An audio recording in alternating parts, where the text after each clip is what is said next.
I don't think guys get told this very much. My boyfriend, my dad, my brother, they are all way too hard on themselves in every aspect of life, and I want to spread the word that you guys deserve more credit. Society has been criticizing everyone lately. We're all just trying to make something in life have purpose. In any case, I'm here to say, you are valuable. You are special. You have meaning. I'm grateful this became popular. I've enjoyed reading your comments and gaining insight from you all. To those who have been told recently, that's amazing. Keep those positive people in your life. To those who said never, I hope that even in light of this truth, you still find yourself valuable and find someone who sees your worth. To those who made remarks about special education, whether it's true or not, you're special too, and I hope you believe it in a positive way. To those who mention that all of us being special makes no one special, consider this. The odds of each person being here are astronomical. You made it to the egg, your parents' odds of being here are astronomical, and so on. So yes, we are all here, but we were the fastest of so many others.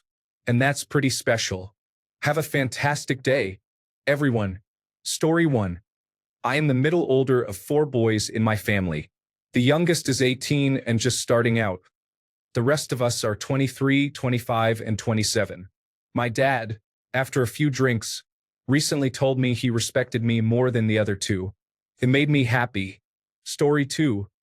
I think it works way better in person where our brains can recognize the kindness in someone else's face and words, but thank you very much all the same.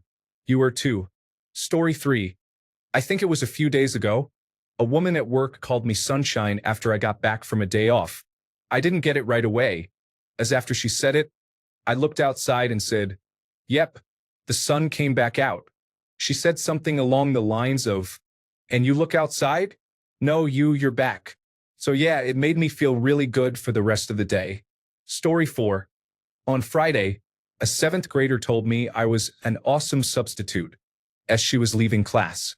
That really meant a lot. I left a stable job to change careers and become a teacher and have been struggling a bit with the transition. Hearing confirmation from a student that I actually am good at what I do meant the world. Story 5. Just this weekend, while cuddling with my girlfriend, she said I am special to her. I almost cried. Before that, my mother, 4 years and 2 months ago, exactly tomorrow, before she was killed by a drunk driver on our way home from my sister's birthday party, said that I am special. Story 6. This makes me so sad. I can't believe this. I mean, I don't want to believe this. For all the women reading this, here are a few suggestions that are simple, not invasive, non-threatening, and will make a positive impact on any person you care about. I appreciate you. I believe in you. You are awesome. Thanks, sweetness. Shame on every woman who calls anyone special in a negative way and doesn't reinforce positive identity, regardless of gender. I was talking to my boss about new software being implemented and the timeline until we went live, and I said, "I believe in you," just as an affirmation that I agreed with what he was suggesting. He stared at me for a solid second before he said thank you in a very confused way. I don't think anyone had ever told him that before. It didn't click until just now how much of an impact that statement might have made on him. This isn't asking much. You aren't risking anything. These simple statements are not a commitment or a confession of love. There isn't much chance someone will take it the wrong way. If they do, use caution. I use these and similar phrases daily with my son, boyfriend, daughters, coworkers, checkout clerks, servers, school staff, everyone. It doesn't hurt to be kind, and it's the only way some of us can make the world a better place. Story 7. Never in my life have most people, especially family, only called me when there is a need for physical labor or when something happens. My wife only talks about the things I don't do, never the things I did. My 3-year-old daughter calls me her greatest hero, so I have that going for me. Story 8. This hit me hard. My ex was the first person that understood I needed words of affirmation and then delivered. Felt so good to hear them from her. It didn't feel like some cheesy stuff. Felt real. But thank you for saying it now. I needed that. Story 9. Personally, I would say my parents were more supportive than most, so I get told that pretty often when I see them. However, I agree with you that men need to value themselves more as a whole. In my opinion, there are two social factors that make a lot of men not value themselves as much. The first is the men are expendable attitude that is often socialized into men from a time when wars were more common and a need to defend your family from physical threats was much more prevalent. Thus, society has an interest in teaching men not to value themselves. The second factor is that society and male culture still place a heavy emphasis on equating a man's worth with how many times he can have sex with women. Therefore, if men are simply going through unlucky streaks, they can start to question their self-worth. In conclusion, I would say that as a society, in order to improve men's mental health, we should modify these two overarching ideals for men. Story 10. After I worked hard at a passion I used to love for 3 years, I let self-doubt consume me. Then, in an interview, I was told how talented I was and about the potential I had. I felt that seed of passion take root and blossom again. It's a beautiful life. Story 11. It actually wasn't that long ago. My best friend will compliment me more than often enough. She's a real sweetheart, and it's awesome to have someone like that in your life. Story 12. Society has been awfully judgmental as of late. It feels like being a white male is nearly considered evil. How about we not judge people in general for choices they didn't have, such as color, sex, sexuality, and whatever else? Who knows, given enough time, we all give off enough reason to judge a bad personality. Story 13, female here. Some of the comments on this thread made me laugh out loud, and some broke my heart. I follow this group largely to get to know how your minds work a bit better, even though I've been married to one for several years. I mostly laugh. A lot of you have wicked, sharp senses of humor, and I appreciate a lot of your candidness and speaking from the heart. All women should join this group just so they can dispel a lot of stereotypes we tend to have about men. Being a woman isn't a walk in the park, but I take it over your challenges, in particular these days. So much is expected of you by society and your partners, much of it contradictory. Be an emotionally strong man, but be sensitive and vulnerable. Be a gentleman. I can get the door myself, thank you very much. Why can't you read my mind? Work hard and provide. But don't work too late. You can't win sometimes. Those aren't my expectations, just a few of many examples of how we girls can make things more challenging for the good guys out there. Women reading this, please don't bash me. Being a woman has its challenges and contradictory expectations as well. This is a men's group.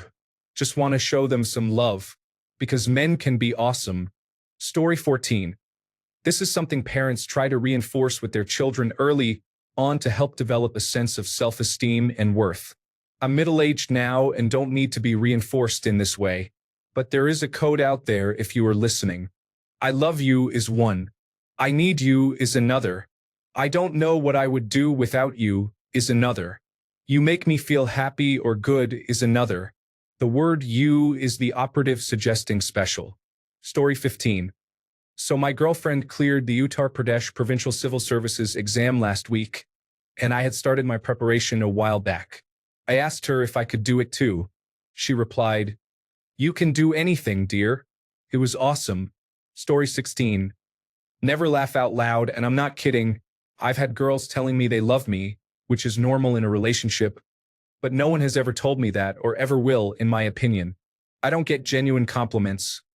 It's always about "you're bigger" because of the gym. Don't get me wrong, I really love those compliments, but sometimes something more than that would be really great. Story 17.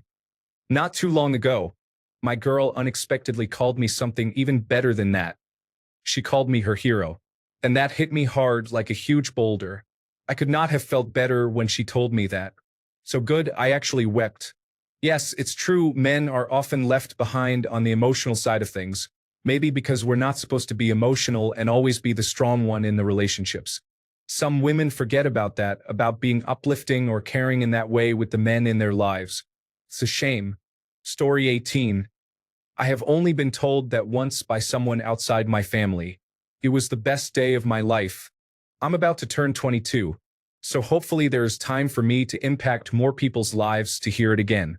Story 19. Happy Maniac 118 is the real hero here.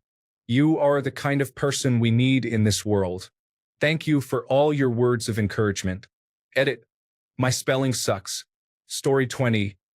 Not in those words, but a couple of years ago, there was a woman who said she really appreciated me and stuff like that. Felt really good to have someone actively wanting me around. At some point, it stopped, which I wasn't too pleased about, but it helped me narrow down what I wanted in life. Story 21.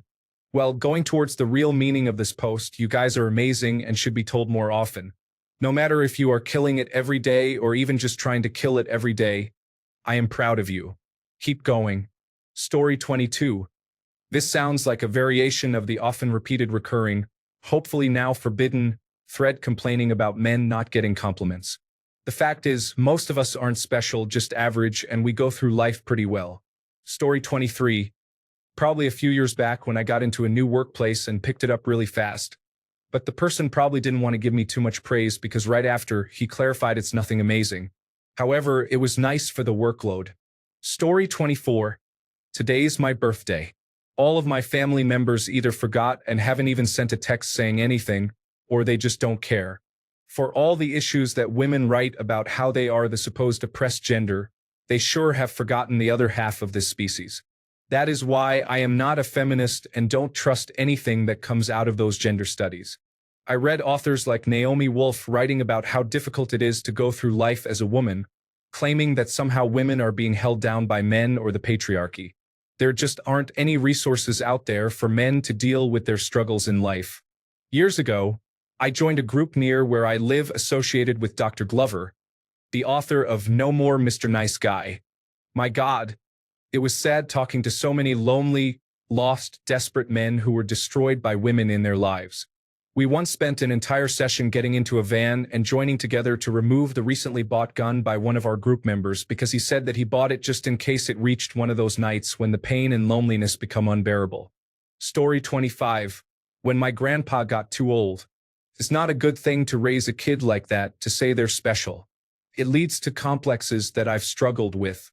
It does light an ambition in one's soul, but it invites pain when ambition's curse is forever fleeting. Just say to your kid someday, if you have one, play to your strengths rather than saying they're a Superman of sorts. Story 26. Thank you for giving everyone here an opportunity to see themselves as special. There are some who go through life never really knowing what that feeling is, the feeling of self-worth. I, for one, am thankful that you took the time out of your day to say this. You are special. Story 27. You are not a beautiful and unique snowflake. You are the same decaying organic matter as everything else. We are all part of the same compost heap. We are the all-singing, all-dancing waste of the world. Story 28. Just got told this last week. For the first time in some 8 years. Well, the first time it was sincere and not sarcastic. It has been said here on Reddit a few times in posts like this. But those don't count. I appreciate the sentiment though. Story 29. Surprisingly, yesterday I made a friend here recently who truly does tell me such things with such sincerity I believe them for a time. Above all the other issues in my head, she truly does bring clarity. I had never found someone to talk to who could clear out any of my mental clutter, let alone blow a big hole in the heap with a single phrase. Story 30. The only time I am commended for anything is when I have just finished doing something for someone. I tend to get taken advantage of because I am a kind person who can typically handle quite a few things, but it does not take long for me to get labeled as selfish or burdensome when I need help. Couple that with a dose of depression, and you have a good mixture that turns into a mental breakdown, and nobody really cares. Even if they did, what could they do? I do not know why I decided to put this here, but there it is. I am not looking for sympathy. I guess I just needed it out of my brain. Story 31. A female acquaintance said that I have a very genuine smile a couple of weeks ago. It's been a while since someone has said something so nice to me. Felt great. Story 32. I get told I am special all the time, but I don't think it is the kind of special you are asking about. I more so get called helmet in the house special. Story 33. My friends give me some compliments sometimes, but I haven't really been told anything too nice, except for when I was going to harm myself and a friend listed some nice things about me. It's easy to feel worthless when you're never told anything positive about yourself. Story 34. My supervisor and boss acknowledge my hard work and they tell me I'm great. My sergeant tells me good job when I do push-ups. And sometimes my friends compliment my hair. It's the little things that make me feel special. Story 35. I make an effort to make my husband feel loved and tell him how glad I am to have him every day. One time he said he felt like I was just using him for something. I cried so much because I would never want him to feel like I'm just with him for some superficial reasons. He's the best and kindest person I know, and I hope he understands how special he is to me. Story 36. Never. I cannot say I've been complimented much outside of being told I have nice hair and that I'm handsome, and even then it's really only from people I've been in a relationship with. I realize that's more fortunate than most other men, even though by other standards it's likely still on the lower end. I'll take my luck where I can. Story 37. You are special. I am proud of you. I believe in you. These must be phrases in a different language other than English since I have never heard them before. Story 38. Never. Positive reinforcement? None. Parents, tell your children you love them unconditionally. Make them understand there are consequences for actions, but love will never waver. Self-worth will serve them well when you are not around. Story 39. In 2006, I traveled from my college far away from my hometown to visit my mom in the hospital. She had been diagnosed with terminal cancer. She lost 20 kilograms of body mass after some therapy. We did not have money to support her treatment any longer. Her condition deteriorated, and she was admitted one final time to the hospital. She touched her hand on my head and murmured in my mother tongue, "Don't feel sad. You are strong. You are sweet. You are special." It was the last time I was told I am special. The last time I felt I am loved. Story 40. When I built a prop arc reactor, I finished it at about 2 a.m., and without even thinking, I turned it on at point-blank range to my face. I put 5 3.4-volt LEDs in that device, and my roommate found me blind and blinking away. Their shapes burned into my vision. That's when he called me special.